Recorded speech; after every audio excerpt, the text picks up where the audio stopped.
Welcome to Awakening Soul Truth. And I'm Allison Ledbetter. I'm Robbie Short.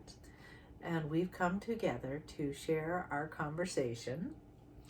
We have a lot of conversations all the time amongst ourselves regarding awakening, spirituality, philosophy, metaphysics. And we decided that there needed to be more people included in our conversation. So that's why we're starting this YouTube channel, to help people awaken and to help people evolve in their consciousness. And we really are here to present some very different thinking. And very deep. Very deep thinking. We are very philosophical. Yes. And we really look at and examine spiritual law, yogic law, how do you say that? Yogic law, spiritual law. And what that means is we really think in terms of what would love do? How do you connect to love? And we want to move our consciousness away from thinking about everything external being first to the internal heart and soul and place of consciousness being our first resort of thinking. Yeah, and science is even saying that the more subtle you go, the more answers you get and the more powerful things become. Mm-hmm. So we have a tendency as human beings to just think about density, and think about, our senses and what our senses are taking in. But we're going to take you beyond that, hopefully, if you'll join us on this journey. And we have a lot of skills and study behind this. We both have been practicing. I've been doing healing work on others and in a group setting for 17 years now. And I've been doing it 21 years. Wow. So tell me a little bit about how you transformed into becoming a spiritualist. Okay. Well, there's a backstory to this. I grew up in the southeast of America, and my father was a very conservative Church of Christ preacher. And I was the youngest of 4 girls, and we would have to be at church every time the doors were open. So I remember at a very, very early age, 4, 5, 6 years old, coming home from church services and sitting outside and sitting by myself and basically going into a contemplative meditation without knowing what those terms were, and sitting with the ideas that were being kind of programmed into me through the services. So I would sit there and gaze out into the sky and think, okay, when I'm gone, and this is the one and only life, and when I'm dead, I'm gone forever and ever and ever and ever. And I would literally, as a little child, blow my mind because I didn't believe it. I was like, that can't be true. What I'm being told isn't true. And when I tried to question my parents about it, they were just like, don't question, don't ask. This is the way it is. This is what the Holy Book says. And I learned how to stuff it and kind of keep it to myself. And so when I left home for college, and even before that, can I say I did a lot of psychedelics? I guess I just said it. Yes. I did a lot of psychedelics when I was a teenager, and that kind of tapped me into energy, or another stream of energy that I didn't know much about. It broadened my thinking, it expanded my mind, it opened up new possibilities. So when I left home, I started becoming a spiritual seeker. And the first question I had was, really, what happens when you die? And the first book that I ever got was Life After Life, which talks about basically all these people from all around the world who had had a near-death experience and what had happened to them and what they came back to say. And that was truly the beginning of my journey.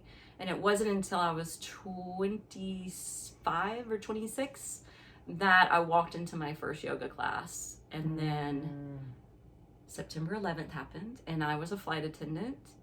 And you can imagine everybody was obviously emotionally raw from that experience. Yeah. And I went to the first live class after I got home from being stuck in Buffalo for 5 days. And I knew I needed something to help. And I just moved to Nashville, and I started looking up yoga and went to my first class. And it was either my first or second yoga class that it was in Shavasana, which is our deep relaxation at the very end, which can be a form of meditation, if you don't dull out your mind. And I literally felt this weight lifted off of my chest, out of my heart center. Oh, that's beautiful. And I didn't know what had happened, and I didn't know how to explain it or who to talk to about it. And I got in my car, and I've always been a music lover, and I've always cranked up my music. And when I started my car, the music blared, and I was so super sensitive that I immediately turned the music off, and I just sat in my car. And then when I went home, I just sat there. I didn't know what to do with it. And so I just kept going back to yoga because I was like, I need answers, and I want that experience again.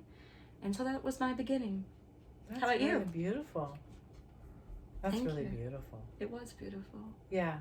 I think we all have journeys to finding something that's deep inside ourselves, something that is naturally there, that's kind of erupting outwards. And I kind of have a journey that would start to awaken, and then I would panic. So I was raised in a very scientific household, so not a religious background, very scientific. And great parents. My dad's a lawyer, and my mom has the PhD in health education. So there was a lot of statistics and facts and information really based on what had been studied and proven. And I was not feeling that inside. I definitely could see and feel people, what we would call an empath, from a very young age. And I could be conscious of another human being or be conscious of myself. And I didn't openly maybe start to seek answers for that until one day I went to a psychic fair, which was completely unheard of. And my journey really started there. And I learned... and I learned Reiki. A psychic going to a psychic fair. Right? I learned Reiki shortly after that, so within a year. And I never practiced Reiki on other people. It was always a self-help tool. And when I did the Reiki on myself, I just felt alive. And I could connect to energy and connect to a feeling of peace. And I couldn't quite put my finger on what was happening, but I was staying pretty small. And then my mom passed away when I was 27. And that was obviously just life-altering experience. And you were her caretaker, too. I was her caretaker. She had cancer and passed away after 10 months of a second round of having cancer. And the moment that she crossed over, I would say within 2 hours, she started talking to me. And hence, we have the beginning of me recognizing that I'm a medium. And she helped me and still helps me with that bridge of talking to people that currently don't have bodies, but they do have form. They just not in this dimensional space. Being 27 and having your mom basically guide you like any mom would do when they teach you to walk or they teach you to read. She guided me and taught me how to be a medium. So you did not grow up in the church? No, I did not grow up in the Did you church. have a spirituality that was talked about in your household? A little bit. My mom grew up very religious. We went to a Methodist church. Mm-hmm. And at the Methodist church... You were very open. Yeah, Yeah. I guess. I mean, I don't know. The only thing I do really remember about that church, you'll find this funny. This could have been a hint a while ago. But my 5th grade Sunday school teacher, who I adored, her name was Mary. I loved her. She told me that Jesus was not in my heart and that I had to ask Jesus into my heart. And to be honest, I kind of panicked. I was like, I'm sorry. I thought Jesus was like there. Like, right. I just assumed that Why would she say that was to there? Because she was saying Christianity, you had to invite Jesus into your you? heart. Oh, okay. And you had to be really aligned. So I immediately left the classroom, went down the hall to the drinking fountain, and I was like, literally saw Jesus, like as a light glowing being. And you were how old? I Fifth was grade? in 5th grade. Wow. And I said, it's like 12. Yeah. I said, apparently you're not inside of me already, which is like really a problem, and I don't know how to get you inside of me. So could you just like jump in? Like literally, it was like this big light coming at my heart and into my heart. I'm like, okay, great, here we go, going back to class. So I had a very physical wow. reaction to that.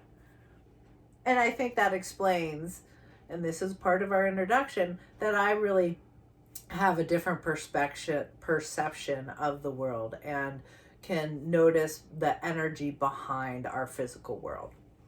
And now I'm a practicing shaman and medium, and I do Reiki healing work with individuals every day.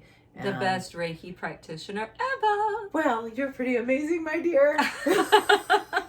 And really like doing deep healing work with people because I can see their past lives and future lives sometimes. That's a whole session in and of itself. So, Robbie, what do you do now? So, to back up to what I was saying before, when I discovered yoga, it was my saving grace. It got me through the whole aftermath of September 11th. Right after September 11th, a lot of the general population doesn't know this, but it was actually the crew members that were getting harassed and fingerprinted. And we have like FAA manuals, and they were constantly being changed. And if even one page is missing or not current, you get fined. And so obviously we were having a lot more people kind of flying on board and checking out our safety statuses, and and people were anxious and people were getting very depressed. And just about everybody I was flying with, not everyone, but a lot, were popping pills, right? They were popping pills just to get to work, just to get through work. And I don't lean towards Western medicine. I never have. I don't lean towards, prescriptive drugs necessarily. I know that they're necessary under certain circumstances and with certain situations, but I try to avoid it at all possible. And I actually decided, because I was going through a very stressful period with that, where every time I would try to eat, I couldn't hold down the food. I wasn't like vomiting or anything, but I couldn't swallow. I was having a really hard time. And I knew it was psychological. So I went to see this fantastic, he was a Christian counselor near Vanderbilt.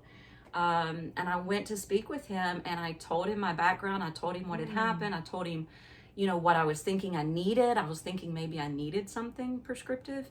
And he basically told me, he said, I'm not going to write a prescription for you because you have found the tools to get through this with yoga. Can you believe it? That is beautiful. It was really a great session. Moment. I walked away feeling a little disappointed because I was having a hard time sleeping, and I thought maybe I needed some sleeping pills or something. Yeah. So that I just upped my yoga. So I started doing yoga 2 to 3 times a week, and that's what got me through it. That's amazing. And it got me through all other kinds of stress in the last 20 some years. So it became your own personal healing tool. Absolutely. And then I was walking around after September 11th with a little paper in my pocket. I carried it on every trip. I had written down, things that I wanted, things that I didn't want, things that I liked about my job, things that I wanted to change about my career. And the list that I wanted to be independent. I wanted my own work hours. I didn't want a dress code anymore. I wanted to be in my own bed every night.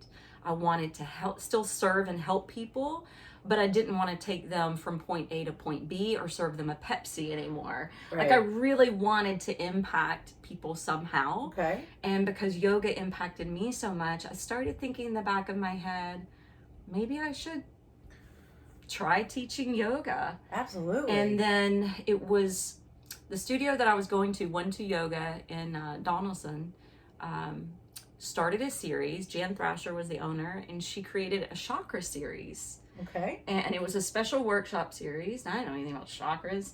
And I took the series, and that's when I started getting the answers. That was the beginning of the answers that were unknown to me through my experience in yoga. Like, what is happening, and why am I feeling this way, and why am I feeling lighter and more peaceful and more euphoric? And once I started understanding energetic anatomy, and that there's a psychological component, a spiritual component, a physical component with these energetic centers, it all just started making sense. And I just decided one day maybe I should teach. And I asked for a sign. I prayed and asked for a sign. And I was going to take the sheets off the bed to wash them. And you know how the mattresses have like tags on them that are kind of sewn in? Well, I just studied the chakra system. And of course, when you study the chakra system, they talk about how the medical symbol in the West is representative of, you know, how the energy spirals. It's like the staff through the moves. chakras. And that was the symbol on the sticker on the mattress. Oh, get out. And I literally, it was the first corner that I peeled off. I saw that and I just looked up and said, thank you, that's my sign. And I had no money at the time because I had moved to Nashville with a musician who had no money, wasn't working. It was all on me. And I was like, I've got to do this. I don't have the money. I don't know how to get the money. I got to figure it out. And you let. Well, I went to work and I was talking to another flight attendant about it. And they said, you know, our credit union will give student loans. And I didn't think about that is schooling. So I got a student loan. Oh, and that got brilliant. me through teacher training. Because That I is was broke. Brilliant. That was brilliant. And then you started. Where there's a will, there's a way. And so I felt like spirit just kind of opened the door for me. And then since then, you've been teaching yoga. Yes, and I leading actually yoga. kept flying for 5 years Oh, I and didn't taught know that yoga either. part-time and wanted to move full-time into yoga. And it wasn't until 5 years later they were doing layoffs at work. And before laying off, you know, they always lay off the people that are junior in seniority. And so they were going to basically get rid of all the new hires. And I wanted to try my hand at teaching full-time. So I decided to go to the company. Well, they had actually come to us and said, anybody with seniority that wants to take just a year off, we will not contest any unemployment. And we will call you back in 1 year. So I was able to take a year off of flying to try teaching yoga full time. And that was a blessing because at the same time that happened, my grandmother developed colon cancer and needed a caregiver with her basically all the time the last 6 months of her life. And so my aunt and I from Nashville drove down to her house every weekend for those 6 months and took care of her. So it was a blessing in so many ways. Right. I look at blessings too as a way of saying there's support and synchronicity as you start to open up and awaken your heart. What is true in your heart, what's true in your soul gets pointed to, all the signs show up, everything conspires. Synchronicities, and it just conspires to lift you up into that direction. So what your path is, whatever that place is that needs to be discovered, the joy of living is discovering this path and living it. The literally universe conspires to support you in that awakening. Yes. And that's what this channel is essentially about. Speaking of that, what the last sentiment you just made, I was in a yoga class once and it was in Jackson Hole. And the teacher said, we're going to focus on a new word today, and it's proanoia. Oh. Have you ever heard this word? No. I hadn't either until she mentioned it. Really? She said it's opposite of paranoia. She goes, you think paranoia, you think everybody's out to get you, you think the world is against you, the universe is conspiring not in your favor. Oh. But proanoia means everything is conspiring in your favor for the greater good. Wow, what a great word. I know, love it. That's It a works great with word. what you said. It totally works. So we hope you join us on this journey of discovering tools, and we will share our life experience. Yes. And go ahead and tell them really quick before we go about what you do now, what you offer, the services you offer. Oh, I currently have a private practice of seeing Reiki clients, seeing people on a regular basis in terms of doing any kind of integration of something that's separate or outside of their heart. So I can hear parts that are disconnected. It might be a past life that has pain still and needs resolution. I really look at stuck energy, and we start to use anything to... There is nothing that will surprise me in terms of discovery of why something is stuck or not moving. And we need to integrate those pieces to gain deeper consciousness of ourself and to gain wholeness and unify self. And that's always the goal. So I help individuals on that path of unity. And then I love doing group meditations and leading workshops. And we did a retreat together. And retreats, yeah. And I teach Reiki to individuals, and I teach Reiki practitioners to become Reiki masters. Yes. Yeah. And you're fabulous at it. She actually, I trained in Reiki with someone else, and then trained again with her for Reiki 1 and 2, and then just got my master Reiki with you last year. Yeah. And you are amazing at Reiki. I love it. Yeah. I love that I found another new passion. It complements so much. It's such a great complement to yoga. So it actually complements the design of Reiki, is to complement you wherever you are, to help you on your path. Mm-hmm. It is like a self-enlightenment tool, right? And what do you do with your magnificent time? Well, my yoga journey's taken me everywhere. Right now, I am focused on, I had a studio for 13 years and had to close it because of COVID. So now I'm working at 2 different studios, but I also have an online studio.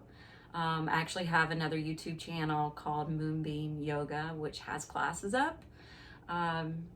They're great. They're amazing. Thank you. And then I've started a new project since the pandemic. It's Moonbeam Meditations. Mm-hmm. My boyfriend's a fabulous guitar player and musician, and we've gone into the recording studio, and we've now recorded 6, 4 of which are out, 2 of which are coming out this year. And I lead a lot of retreats, a lot of workshops, and then you travel. Do Reiki. Wait. She travels worldwide and leads yoga retreats. Yes. And they are amazing. And your last trip was to Greece. Yes. It was to Amorgos, which we had no idea that was like the local island. Highly, highly recommend it. So your passion for travel is now in combination of helping people awaken in beautiful settings. So supporting people on their healing journey through yoga, meditation, and beautiful surroundings. Nature. It always comes back to nature. Mm-hmm. Here's a tip. If you need to reset, go outside into nature. Yes. Immediately. Go into the trees. Yes, or water. Doesn't matter. Yes. Choose one. It will reset you, bring you back to center naturally. Okay, so we will see you at our next episode, and join us for our journey. Please subscribe and share. Thank you so much. Thank you.